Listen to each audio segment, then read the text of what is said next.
Hi,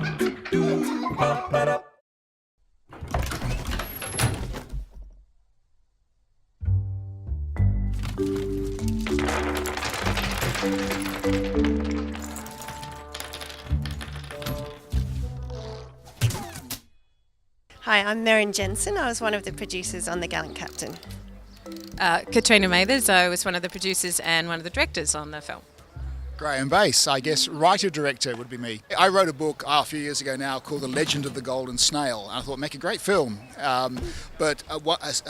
Something which seemed to be like a stepping stone at first was let's make a short film, but it grew to have a sort of a life of its own, and it became called The Gallant Captain. And Katrina and I worked together to develop that up into a story that worked, and then Merrin came on board and some other guys from the Lampshade Collective, and what do you know, we made this beautiful little thing that we're just so terribly proud of. Once you finish a short film, you enter it into a whole lot of film festivals, and in actual fact, Merrin and I talked about this festival about 3 years ago, I think. We said the festival is such a good festival for kids that we want to make one specifically for this. So I made sure that I didn't miss the deadline when it came up, and we entered, and then Ben, the director, phoned me at one stage and said, we'd love to screen your film, and we went, hurrah! It's really nice to have a festival that is dedicated for a younger age group. We're all parents and our children have been quite involved in the project. My older son was one of the voices in the film, Toby, and I don't know, every day we were on production, someone would come in with their children. So and dogs, yes, we're infused with children, and so it's nice to put something on the screens for our children and other people's children. Hi Henry, do you mind if I ask him a question? Yeah, sure. Have you seen The Gallant Captain? What do you think of it? Good. What do you like about it? Like the cat steering the wheel. The cat steering the wheel? Yeah. That's my favourite part too. And what does Will do in the movie? Does he do this? Can you do a salute? Yay! Very gallant. And what does he put on his head, Henry? A gallon. What does he put on? What does he wear on his head? Hat. Yes, and something from the kitchen.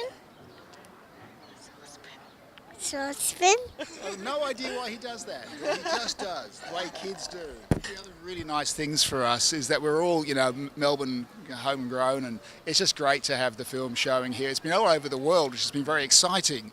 But there's just an extra buzz about, in your own backyard.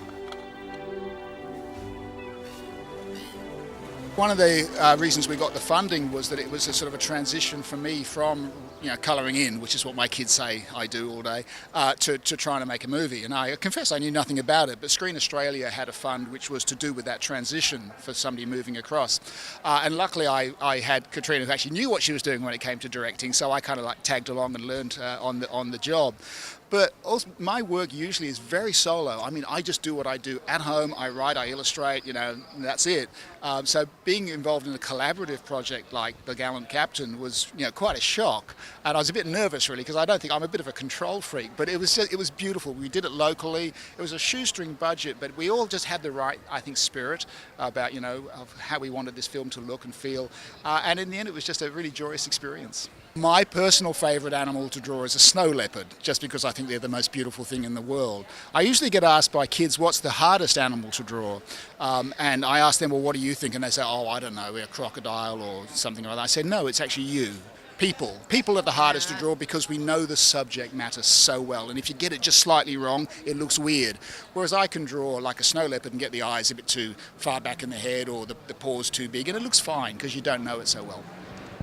I will give a shout out to Daryl Munton and Patrick Sarrell, our other producers at the Lampshade Collective, because it was a very collaboratively made film, and our whole team, everybody contributed to the film in so many ways. So, yay for all of us. I should also say too that it was a thrill that we got this done actually totally within Australia with Australian funding. All of these guys, and myself included, I suppose, who work in the global kind of sphere and work on big projects. And it was just so sweet to do something small, tiny and gem-like and do it right here in Melbourne.